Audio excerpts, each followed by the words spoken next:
प्रिय दर्शकों, नमस्कार। आज मैं आपको बताऊंगा कि जन्म कुंडली के चतुर्थ भाव में सूर्य किस तरह का प्रभाव देते हैं।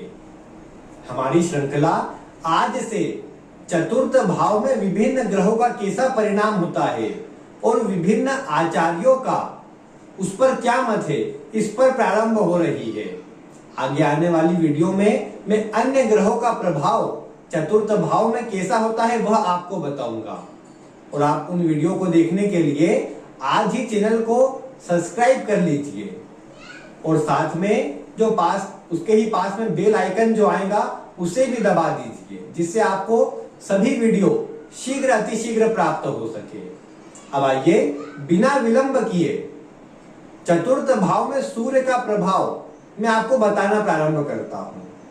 सबसे पहले देखिए कि एक बात तो आप सभी जानते हैं कि जब भी आपके चतुर्थ भाव में सूर्य होंगे, इसका अर्थ क्या है कि आपका जो जन्म हुआ है वो मध्य रात्रि में जन्म हुआ है।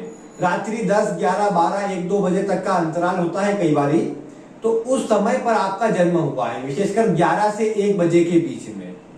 अब ऐसे समय पर आप अगर आकाश में देखें तो सूर्य आपको आकाश में नजर नहीं आएंगे। इसका अर्थ क्या है कि कहीं ना कहीं आपकी कुंडली में और आपको अपने जीवन में सूर्य का जो प्रभाव है वो कम प्राप्त होगा। आपकी कुंडली में सूर्य विशेष मजबूत ग्रह के रूप में नहीं निकल के आएंगे। क्यों? क्योंकि रात में जन्म जब होने पर चंद्रमा और अन्य ग्रह का बल बढ़ जाता है, थोड़े पापक ग्रहों का प्रभाव उस समय बढ़ जाता है। लेकिन सूर्य जैसे ग्रहों को दिन में ज्यादा प्रभावी माना गया है और दिन में ही इनका प्रभाव अधिक प्राप्त होता है। तो ऐसी परिस्थिति में एक ये माइनस पॉइंट जरूर है कि आपका जन्म रात्रि में हुआ है और उसके कारण आपको सूर्य, क्योंकि दशम भाव में कुंडली के सूर्य दिग्बली होते हैं, मजबूत असर देते हैं। और ठीक इसके विपरीत चतुर्थ भाव में सूर्य दिग्बल से भी दूर होते हैं और अपना जो शुभ परिणाम देना चाहिए, मजबूती जो उनके अंदर रहना चाहिए, उसमें थोड़ी कमी रहती है। इसलिए प्रायः अगर चतुर्थ भाव में सूर्य कमजोर हो जाए तो ये कहीं ना कहीं व्यक्ति को मानसिक रूप से विशेष परेशान करता है। क्योंकि चतुर्थ भाव में आपको कल की ही वीडियो में बता रहा था कि आपके चतुर्थ भाव में पापक ग्रहों का होना आपके मन को प्रभावित करता है, आपको मानसिक चिंताएं देता है। तो ऐसे में जब चतुर्थ भाव में सूर्य बैठेंगे तो सूर्य पापक ग्रह है और दूसरे नंबर पर आपका रात्रि में जन्म हुआ है। तो ऐसे में क्या होगा कि ये सूर्य व्यक्ति के मन को थोड़ा अस्थिर कर देंगे। बार बार चिंताएं करना, व्यर्थ की चिंताएं करना, ये प्रभाव बढ़ जाएगा। जो नहीं होने वाला है वो सोचना और साथ में व्यर्थ की चिंता करके स्वयं तो परेशान होना ही, कहीं ना कहीं घर में भी कुछ न कुछ परेशानी उत्पन्न करना, ये परिणाम कई बार चतुर्थ भाव में बैठे सूर्य अधिक देते देखे गए हैं। क्योंकि सूर्य जिस भी भाव में जाएंगे उसे जलाने का कार्य करेंगे। तो सूर्य जब चतुर्थ भाव में होंगे तो आपके कहीं ना कहीं सुखों को प्रभावित करेंगे। सुखों को कैसे प्रभावित करेंगे? सामान्यतः ऐसे व्यक्ति का, जैसे मैंने कहा कि मन थोड़ा शांत नहीं रहेगा, तो हो सकता है उसके कारण कई बार घर परिवार में अन्य से विवाद हो, झगड़े हो, छोटी छोटी बातों पर विवाद चालू हो जाए। तो ये कहीं ना कहीं घर के माहौल को थोड़ा अस्थिर कर देगा। इसीलिए कई बार देखने को मिलता है कि ऐसे व्यक्ति को अपने जन्म स्थान से अधिकतर वैसे तो बाहर ही रहना पड़ता है, या ऐसा व्यक्ति कोशिश भी यही करता है कि अपने घर परिवार से, अपने जन्म स्थान से दूर रहा जाए। और वैसे दूर जाने पर ही ये चतुर्थ स्थित सूर्य सफलता भी देता देखा गया है। तो इसीलिए आपको कहा जा सकता है कि अगर आपकी कुंडली में चतुर्थ भाव में सूर्य है तो ये तो नहीं बोल सकते कि ये सूर्य की बहुत अच्छी स्थिति है। लेकिन अगर सूर्य यहाँ पर मजबूत हो जाए, किसी प्रकार से शुभ अवस्था में हो जाए, तो मैं ये बोल सकता हूं कि हाँ, ये सूर्य आपको अच्छा परिणाम देने में सक्षम है। किस प्रकार? ये सूर्य आपके दशम भाव को देखते हैं। अगर सूर्य में किसी प्रकार से बहुत मजबूती है, सूर्य अच्छी अवस्था में बैठे हैं, तो क्या होगा आपके साथ? आप ये देख पाएंगे कि उसका जो पूरा प्रभाव है वो आपके दशम भाव में जागृत हो जाएगा। क्योंकि ग्रह जहां बैठा है उससे ज्यादा जहां पर देखता है वहां प्रभावी होता है। और प्रभावी ये कब हो पाएगा? जब सूर्य स्वयं मजबूत हो। चतुर्थ भाव में किसी प्रकार से सूर्य उच्च राशि में आ जाए, या विशेष रूप से ऐसी अवस्था में हो जहां पर वो अपना शुभ परिणाम देने में सक्षम हो, तो इसी परिस्थिति में दशम भाव में बैठे सूर्य आपको निसंदेह बहुत अच्छा परिणाम देंगे और दशम भाव पर इनकी पड़ती दृष्टि, चतुर्थ में होकर दशम भाव पर इनकी पड़ती दृष्टि आपको सरकार से लाभ, सरकारी क्षेत्रों में उच्च पद दिलाने का कार्य ये सूर्य अवश्य से करेंगे। अब ये बात जरूर है कि जीवन के प्रारंभिक दौर में आपको विशेष संघर्ष का सामना भी ये सूर्य करवाएंगे, क्योंकि चतुर्थ भाव कहीं ना कहीं प्रायः देखने को मिला है, चतुर्थ भाव में अगर कोई पापक ग्रह हो तो बचपना कोई विशेष अच्छा नहीं दिखता है, क्योंकि आपके सुखों को प्रदर्शित करता है चतुर्थ भाव। अब कोई भी पापक ग्रह बैठेगा तो वो सुखों से आपको दूर करने का कार्य करेगा, और जब सुखों से दूर करेगा तो बचपना कब निकल जाएगा या किस परेशानी में निकल जाएगा वो भी पता नहीं लग पाएगा। तो ये स्थिति चतुर्थ भाव में सूर्य होने पर भी देखने को मिलती है। प्रायः वैसे जिनके चतुर्थ भाव में सूर्य हो वो देखने को मिला है कि अन्य के लिए बहुत कुछ करने का प्रयास करते हैं, अन्य के लिए बहुत कुछ करते रहते हैं, लेकिन प्रायः अन्य से सहायता इनको नहीं मिल पाती।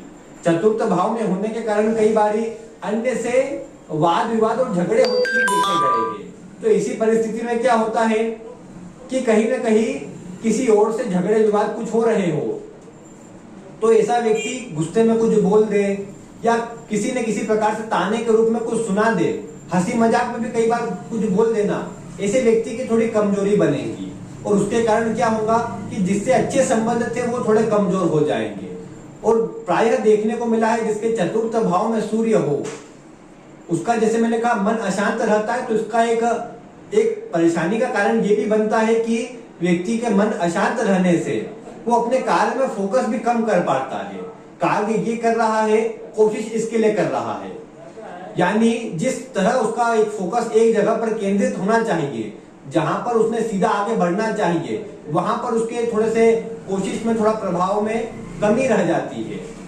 विशेषकर जब कुंडली के किन्हीं शुभ भाव के प्रमुख भाव के स्वामी सूर्य बन जाए तो ऐसी अवस्था में ये सूर्य कहीं ना कहीं विशेष कमजोरी उत्पन्न करने वाले बन जाएंगे।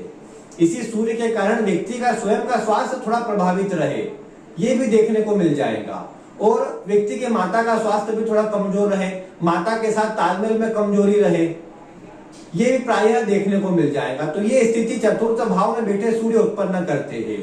हालांकि चतुर्थ भाव में बैठे सूर्य अगर मजबूत हो तो व्यक्ति को भौतिक सुख और धन आदि अवश्य से प्रदान करते हैं। ज्योतिष के विभिन्न मर्मज्ञों में यहाँ पर मतांतर अवश्य है। कुछ का कहना है कि ये सूर्य धन का नाश करवाने वाले हैं, सुखों से दूर करने वाले हैं, लेकिन प्रायः दृष्टिगोचर हुआ है कि अगर कुंडली के चतुर्थ भाव में अगर सूर्य बैठे हो तो देखने को मिला है ये सूर्य कहीं ना कहीं सुख तो प्रदान कर ही देते हैं, और व्यक्ति को कह सकते हैं कि व्यक्ति अपना दबदबा कोशिश करता है बनाने का प्रयास करे, मान सम्मान थोड़ा रखने का प्रयास करे। बस ऐसे व्यक्ति को कोशिश करना चाहिए कि झूठ बोलने से पहले बचाव करे। जितना अधिक ऐसा व्यक्ति झूठ बोलेगा कहीं ना कहीं उसके जीवन में परेशानी बढ़ते चले जाएगी। दूसरे नंबर पर किसी दूसरे के विवाद में अगर ऐसा व्यक्ति ज्यादा पड़ेगा, दूसरों की बातों में अधिक ध्यान देगा, तो इसकी जो मानसिक चिंता है और कई गुना अधिक बढ़ते चले जाएंगी। और तीसरे नंबर की बात, ऐसा व्यक्ति अगर घमंड या अहंकार करने लग जाए तो उसकी रक्षा कोई भी नहीं कर पाएगा, क्योंकि चतुर्थ भाव में बैठा सूर्य थोड़ा जल्दीबाजी का स्वभाव भी ले आएगा और गलत निर्णय लेने के लिए प्रेरित करेगा। इसीलिए इन सभी से दूर रहना ही इस सूर्य का सबसे अच्छा उपाय है। इसीलिए मैं कहूंगा कि चतुर्थ भाव में सूर्य हो तो कोशिश करें कि सूर्य पहले देखिए किस भाव के स्वामी है। अगर किसी भी भाव के स्वामी क्यों ना बनते हो कुंडली के सूर्य आपके लिए प्रमुख ग्रह ही रहेंगे, क्योंकि कुंडली के एकमात्र ऐसे ग्रह है जो बलवान होना परम आवश्यक है। सूर्य कमजोर होंगे, आत्मविश्वास कमजोर हो जाएगा, जो मान सम्मान आपको मिलना चाहिए उसमें कमी आ जाएगी। कार्य तो आप करेंगे, क्रेडिट किसी और को मिलेगा। आप किसी प्रकार से पदोन्नति या प्रमोशन आदि के लिए प्रयास करेंगे, कोशिश आपकी रहेगी, लेकिन किसी न किसी प्रकार से परिणाम दूसरे को मिल जाएगा। या स्वयं के भी अगर कोई कार्य करते हैं, व्यापार आदि करते हैं, तो आपकी मेहनत के अनुरूप आपको परिणाम नहीं मिल पाएगा। फिर ऐसे में पिता से विवाद, घर के सदस्यों से विवाद, भाई से, विशेषकर यहाँ चतुर्थ भाव में सूर्य विवाद को बताते हैं। तो आप कोशिश करें कि चतुर्थ भाव में अगर सूर्य बैठे हैं तो इस सूर्य को मजबूत करें अपने घर परिवार के सदस्यों से, माता से, पिता से, भाई से, बहन से, इन सभी से कम अपने संबंधों को अच्छा रखें, मजबूत रखें। और किसी के लिए बुरा सोचना, बुरा करना और झूठ बोलने का सहारा लेना, यह आपके लिए परेशानी का ही सूचक बनेगा। और जैसा बता चुका हूं, किसी के विवाद आदि में न फंसे, क्योंकि एक बार अगर किसी प्रकार से कोर्ट केस या इस तरह के किसी कानूनी प्रक्रिया में, झमेले में आप अगर फंस गए तो ये सूर्य जल्दी बाहर भी नहीं आने देगा और विभिन्न प्रकार की परेशानी आपको चालू भी हो जाएंगी जीवन में। तो इसलिए कोशिश करें उससे पूरी तरह बचाव करके रखें और कोशिश करें सूर्य को मजबूत करते रहे। सूर्य के विभिन्न उपाय आप स्वयं जानते भी है और विभिन्न वीडियो के द्वारा मैं बताते भी रहता हूं, उन्हें करें, निश्चित ही अच्छा परिणाम आपको मिलता नजर आएगा। दशम भाव पर दृष्टि होना ही एकमात्र इसका शुभ फल है और वही आपको जीवन में मान सम्मान, पद प्रतिष्ठा सब कुछ दे सकता है। लेकिन वो कब मिलेगा? जब सूर्य मजबूत हो और जो बातें मैंने नहीं करने को कही हो वो आप नहीं करते हो, तब जाकर के ही सूर्य आपको अच्छा परिणाम दे पाएंगे। तो उम्मीद है आज मैंने आपको जो चतुर्थ भाव में सूर्य का फल बताया है इसकी आपको पूरी जानकारी प्राप्त हो गई होगी। निसंदेह चतुर्थ भाव के सूर्य को ज्यादा अच्छा किसी ने नहीं कहा। धनादि की प्राप्ति या भौतिक सुख की प्राप्ति तो ऐसे व्यक्ति को हो जाए, लेकिन उसमें संतुष्टि न मिले, यही परिणाम सभी ने कहा है और वही मैंने आपको बताने का भी प्रयास किया है। इसलिए कोशिश करें कि चतुर्थ भाव के स्वामी को और सूर्य को, दोनों को आप मजबूत बना करके रखें, जिससे परिणाम आपको अच्छा मिल सके। और माता का आशीर्वाद नित्य लिया करें, जिससे आपको अच्छा परिणाम और अधिक मिल सके। मिलते हैं अन्य ग्रह का प्रभाव चतुर्थ भाव में लेकर के फिर किसी ऐसी ही रोचक वीडियो के साथ। आज की वीडियो देखने के लिए आपका बहुत बहुत धन्यवाद।